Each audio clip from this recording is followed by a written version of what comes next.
look at abortion in America. Thanks for joining us for this special Faith Nation in Washington. I'm Caitlin Burke.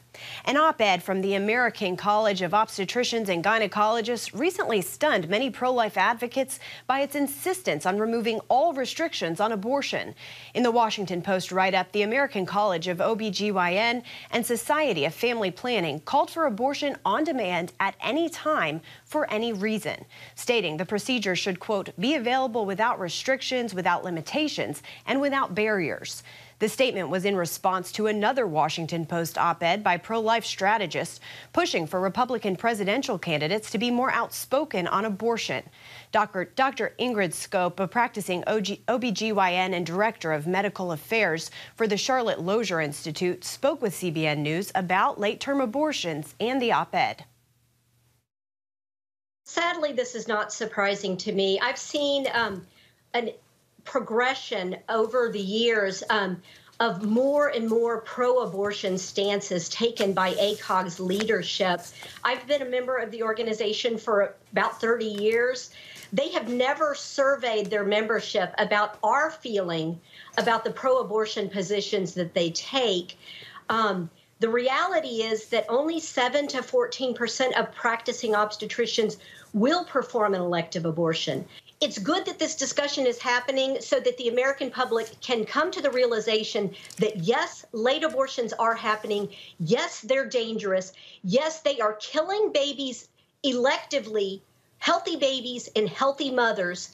And the other discussion that we're not having but we need to have is the fact that some of these babies are born alive and do not leave the abortion clinic alive because nobody is supervising abortion clinics to make sure that they're not actually committing infanticide. So our country's very extreme. I think most people don't realize that. And yet if you ask them consistently, they'll say, no, we should have restrictions far earlier. The controversy over abortion limits is likely to add fuel to the fire for this issue during the upcoming elections. Abortion has long been a political lightning rod, and that's become even more evident since the Supreme Court overturned Roe v. Wade. Many pro-life advocates see adoption as a solution to save the lives of unwanted babies, causing many Christians to step up and take action. Charlene Aaron brings us that story. Before the historic court action, statistics showed Christians already more likely to adopt than other Americans.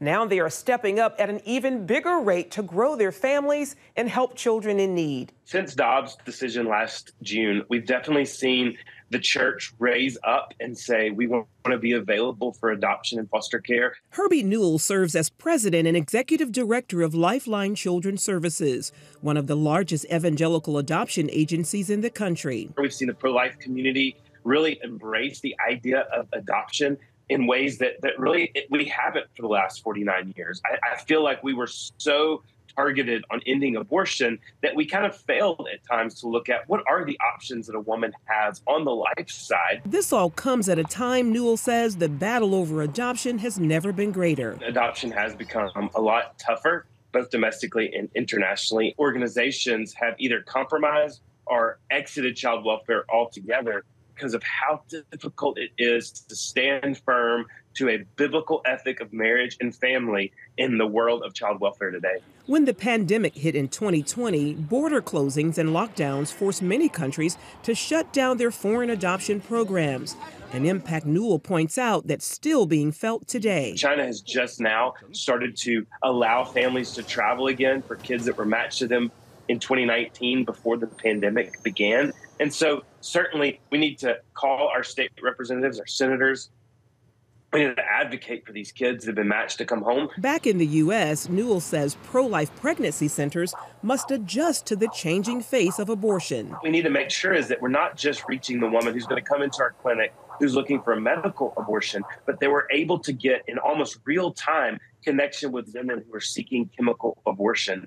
And we need women to know that there's a reversal pill. This is really the face of crisis pregnancy, and it means that we're having to revolutionize the way that we look at reaching young women who are in that crisis. That includes single women facing an unplanned pregnancy. What that woman needs is not an abortion. That woman needs a community that's going to mentally and spiritually support her, wrap around her, and help her be able to accomplish her goals and her dreams while also bringing life to a child. Meanwhile, Lifeline is recruiting kids to help make a difference through an initiative called Stand for Orphans, an idea started by kids for kids who need families. And my son, who was about 8 or 9 at the time, said, "You know what, Dad, if we could get 1,000 kids to do lemonade stands, the $20 we made yesterday would turn into $20,000.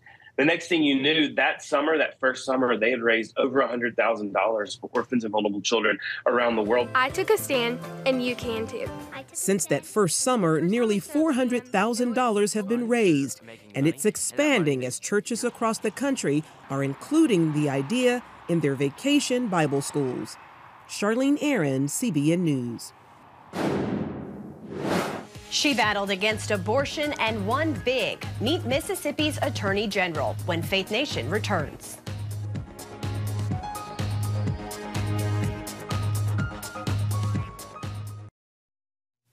From ending abortion to empowering victims of abuse and exploitation, Mississippi Attorney General Lynn Finch says she's fighting for life in her state. She credits her faith for helping her in that fight. Brody Carter brings us her story from Mississippi. The reason abortion rights went back to the states following the reversal of Roe v. Wade could be directly tied to the efforts of one woman, Mississippi Attorney General Lynn Finch. And her efforts to fight for life and women's rights go even deeper here in the Magnolia State. The power of the prayer for us kept us going. Choose women! Choose women! Hey, hey! Ho, ho! Roe v. Wade has got to go! As the Attorney General prepared for one of her most important cases, Lynn Finch believes God played a central role in overturning America's abortion law. And when we got ready for oral argument on December the 1st, oh, you could just feel the synergy, the prayers there, and the excitement outside in the rally when you had thousands of people. People were praying. Finch and her staff spearheaded Dobbs v. Jackson Women's Health Organization, the case responsible for overturning the 1973 Roe v. Wade ruling that legalized abortion nationwide. At the time, Jackson Women's Health Organization was the state's last standing abortion clinic, often called the Pink House due to its iconic paint job. Certainly, we made the argument, and the justices agreed, that this was such an important issue that should always be returned to the people. So now for the people to make all the choices, the decisions, and they have the opportunity through their elected officials, through their governor. And if you don't like it, then you can certainly remove them from office.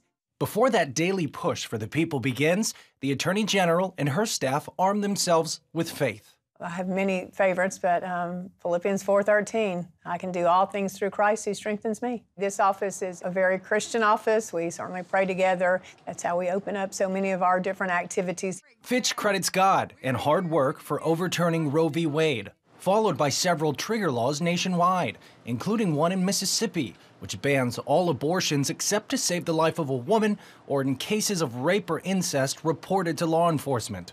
The Pink House closed its doors less than a month later. A fresh paint job covers the former Jackson Women's Health Organization's extensive history of abortion. The new owner plans to open up a consignment shop with hopes it's a business the entire community can embrace. The Attorney General's priority for life is now expanding as she's working toward solutions that can empower women in a state suffering at the top of too many categories: infant mortality, premature births, and poverty. It's certainly tough. I completely understand that. And our role is that we're there to help them.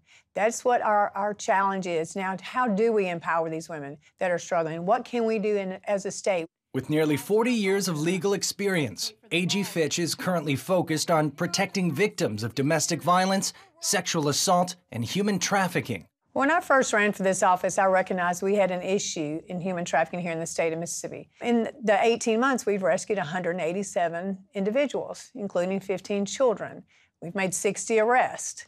We've had over 40 operations with our local and federal law enforcement partners. Honored as one of Time Magazine's 100 most influential people, Mississippi's first female chief legal officer began her journey in the same office she now leads. I know God placed me here for all these different reasons, but to come back as the Attorney General, where I once served as a Special Assistant Attorney General, is extremely special. As for what's ahead, Finch says she remains steadfast in her duties as a female trailblazer, not just for Mississippi, but the nation. Despite the hardships accompanied with being a single mother of 3, Finch shares her story to empower women to choose life. while modeling what she believes is noble, excellent, and praiseworthy. We believe in the next steps. And as I talk about next steps for this new Dobbs era, it certainly goes to the heart of your question. How do we empower those mothers, those children? What are we doing for the future? And as we've really evaluated next steps, it involves everyone. Reporting in Jackson, Mississippi, Brody Carter, CBN News. A mission to save lives. We'll visit the medical clinic that aims to serve 100,000 women and save 10,000 babies in 5 years.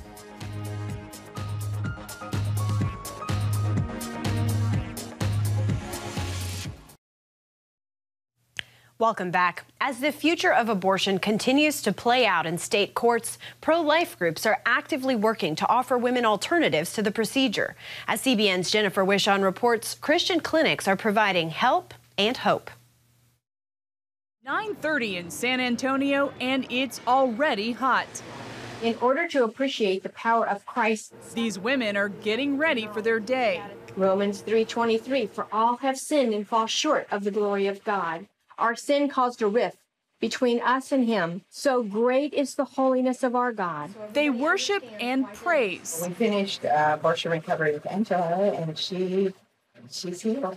Preparing them for a calendar full of chances to save lives. Well, let's get after it. They give the day to God. We pray, oh God, that she will keep her divine appointment at 1, that she would see that this is a child and not a product of conception, and that she will give this child life.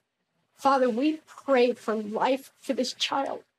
Amen. Amen. It's a daily ritual here at Life Choices Medical Clinic, a place where these professionals never know what needs they'll be asked to meet. Sometimes it's practical, sometimes it's spiritual, sometimes it's emotional. It's kind of diaper central. It was intended to be our education room. When Charity Farrar started at the clinic nearly 10 years ago, she says it was great at handing out diapers. From the front door, they come up this hall, and this is the staging area. But when they started offering medical services to women and eventually men, their influence multiplied. This room here is our ultrasound room. I love this room. It's my favorite room probably in the whole building. God does amazing things in this room. Here at Life Choices Medical Clinic, women can get a pregnancy test, get a free ultrasound to see pictures of their baby, get prenatal care and counseling, all within a few steps down this hallway. Our goal really as the clinic is to make sure that they know they're fully supported throughout their pregnancy. That's sometimes a big help if they're choosing between life and termination. Knowing that they have that continuity of care gives them a secure feeling. They even offer testing and treatment for sexually transmitted diseases. If they're here for STI testing and treatment, then we talk to them about that. And what are their risks and the exposure that they have, and what can we do to prevent that? And, oh, by the way, what does God say about all of this? Ellen Leone has honed her skill of discernment. This afternoon, she gets the chance to show that abortion-minded mom pictures of her baby. It's really just letting God take over in the moment, too, because, you know, he's active in the room, and just seeing the Holy Spirit move their hearts is just it's a blessing to see. This clinic and hundreds of others across the country are proving critics wrong, who say pro-life activists stop caring about women after they choose life for their babies. Life Choices supports some moms until their children reach kindergarten. And last year, the clinic witnessed nearly 120. Oh, these are brown. Brown and blue. Professions of faith. We love it when our patients ask us if they can have a Bible. Our #1 mission is to be the hands and feet of Jesus Christ. Everything else is secondary to presenting the gospel. My personal philosophy is that if we save the mother eternally, we save that baby because the mom has a change of heart. It's wonderful being in that we have the freedom to share our faith. It's not by any means coercive or anything that we do there, but where we can live like human to human and really connect with patients. And now Farrar wants to take this hopeful model across Texas. Working with 4 other organizations, Life Choices aims to serve 100,000 women and save 10,000 babies in just 5 years. Abortion started in Texas. We want to end it in Texas. Abortion is an atrocity. Abortion is not health care. It's not health care for the mother and certainly not health care for the child. But life. Jesus came that we might have life and have life abundantly. That starts now. So what about that abortion-minded mom Farrar and her staff prayed for? After her appointment, she decided to keep her baby. Folks at this clinic have learned the more contact they have with a woman, the more likely she is to keep her baby, and the better equipped she is for motherhood. Jennifer Wishon, CBN News, San Antonio.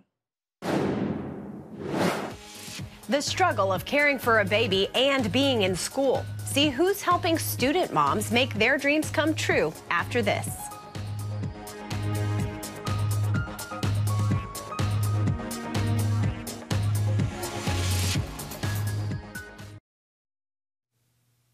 College students facing unplanned pregnancies often feel forced to choose between having a baby or getting a degree.